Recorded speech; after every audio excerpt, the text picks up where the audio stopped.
जाए। अरे बाप रे बाप, गर्मी के मारे दम घुटती बाए। कुली तकुली हमार बड़की जिज्जी दाऊ बाबा के तबा गर्मी नहीं देवे के चाही कि दहिया सहन नहीं का पावे। अरे दादा दादा इतनी गोरी बदनिया हमार करिया पड़ जाता बा, इतना घाम होता बा, झौसी जाता बा। ए ललका बहिनी, हमारे तो पूरा दहिया भर घामौरी निकल गई बा। अरे दादा दादा छुनुन छुनुन बीन त बाट पूरा दहिया भर। आपको समझ में नहीं लागता, जैसे लागता भूरी लग गई हो दहिया में। ए देखी नाही ता तो रानी मोरी वैसे भूजल भांगस करौछी बाटी, तोरे देह पे घमौरी निकरे या गर्मी होतो के का फर्क पड़े वाला बाय। इहा बातिया बोली बोली, इहा बातिया बोली बोली हमार बड़की जिज्जी हमार जियारा लाई के धाई देलू। ऐसा नहीं हमार जियारा सुर में करम जरे पाकाला। तोहरे लगे हमार बड़की जिज्जी बैठे ला खैया नहीं बाय, जब तोहरे लगे बैठे तब हम करौछी करिया इग्नी हरैलू। अब हमार बड़की जिज्जी तू ही के भैंसिया हाथी नंदनवा कही त केतना नीक लागी। ले लो लाली लिपस्टिक बिंदी काजल होठ लाली, आओ ले जाओ मेल मेल क्रीम सेंट परफ्यूम। अब करिया लोगों का टेंशन खत्म हुआ, गोराने वाली क्रीम ले जाओ लगाओ, दूध से भी बदतर गोरी हो जाओ। अब किस बात की देरी है, आपके नगर शहर मोहल्ले कस्बे में आ गया है बितासा वाला। आइए आइए ले जाइए फेयर लवली। एक बार लगाइएगा 10 बार हमें याद करिएगा। ले जाइए गोरी बदन करिए चमकाइए शीशा संगमरमर जैसे। हे बड़की जिज्जी चल तू ना, देखा तू ना हमारी लिपस्टिकिया खत्म हो गई बा। चल तनी लवा देता हमारी लिपस्टिकिया। चल चल आओ, हमारा तो टिकुलिया खत्म हो गई बा। हम सोचत बाटी दू चाठी खरीद के धई ले, उतना दूरी के बाजारे जाए जब अपने गांव नगर में कस्बा टोला मोहल्ला में आयल बाए। रोज बहिनी सब हम करौछी कही के ताना मारला। हमहु चलत बाटी याद करते से गोरा वाली क्रीम लगा लगा देखा हलो लोगन से गोर होई जाबे। चला हमार बड़की जिज्जी लड़का बहिनी चले आवा।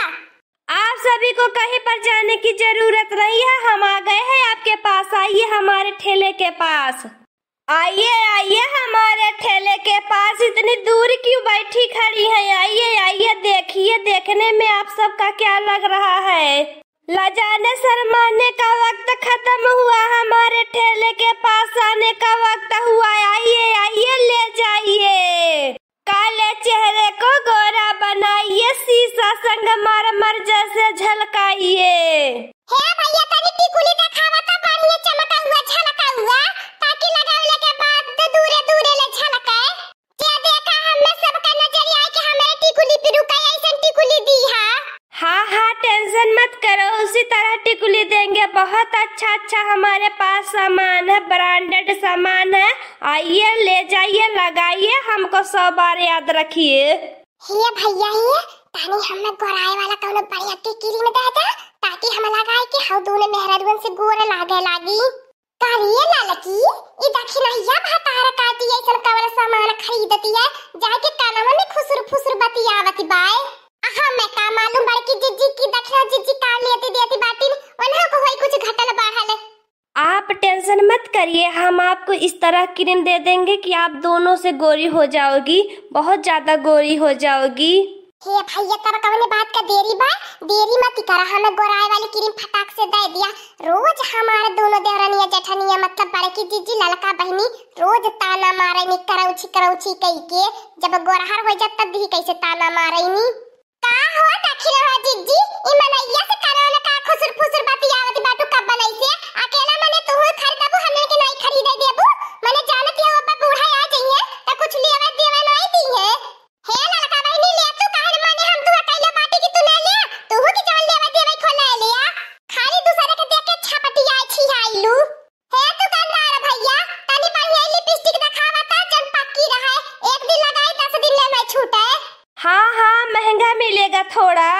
हे हमार भैया 500 रुपया तक करे तब चली, लेकिन 10 दिन तक का ओठे पर से नहीं छुटाए के चाहिए। अगर छुटाए के ना तो जान ली है।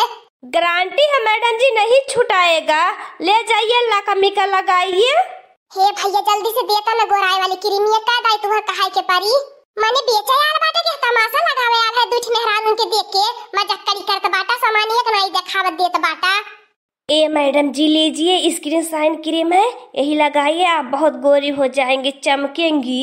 हे हमारा भैया वने दोनों मेहरान के मत बताया, नहीं तो अब देख के वने हमारे छपटी आए लगी है। कुली बार हमें बोली है कि गोरा वाली क्रीम लगाए के गोरा भइली बाय। ठीक है मैडम जी, नहीं बोलेंगे, नहीं बताएंगे। आप आराम से लेकर जाइए और पैसा दीजिए। हाय रे मोरे लाला का बहिनी, ई तो देखी नहीं जाए हम मनैया से तना ताल मेला बैठत बा, जैसी आज नहीं भेटाई होए, जैसे लागत बा जन्म का रिश्ता एने का बाए। हां हमार बड़की जिज्जी तो बात सही कहलू, देखते हो कैसे चपक के बतियावती बाती आ देखा कैसे मनैया मुस्किया सामान दिए बा, हमने दोनों के देखा होता नहीं कुछ बाए। ई काले के जाती है रे दक्षिणा ही, ई त का खरदली हवा चुप्पे काना में फुसुकी के कुछ नहीं हो हमार बड़की जिज्जी, ई कुछ नहीं बा, ई घाव पे लगावा वाली क्रीम दवाई बाटे ना हमार बड़की जिज्जी, ई दक्षिणा हो जिज्जी गोराए वाली क्रीम लेके जाती बाती नी।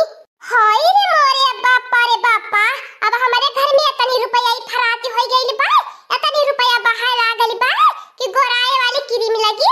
ए छछु नरिया भगवान जैसा सकलिया देल बाटे ने वैसे रही के तनो गोराए वाली क्रीम लगाई लेबू ने, लेकिन जौने मेल भगवान बनौले बाटे फिर बाद में वही मेल होबू। ओ मैडम जल्दी से पैसा लेकर आइए, फिर बाद में गोराने वाली क्रीम लगाइएगा।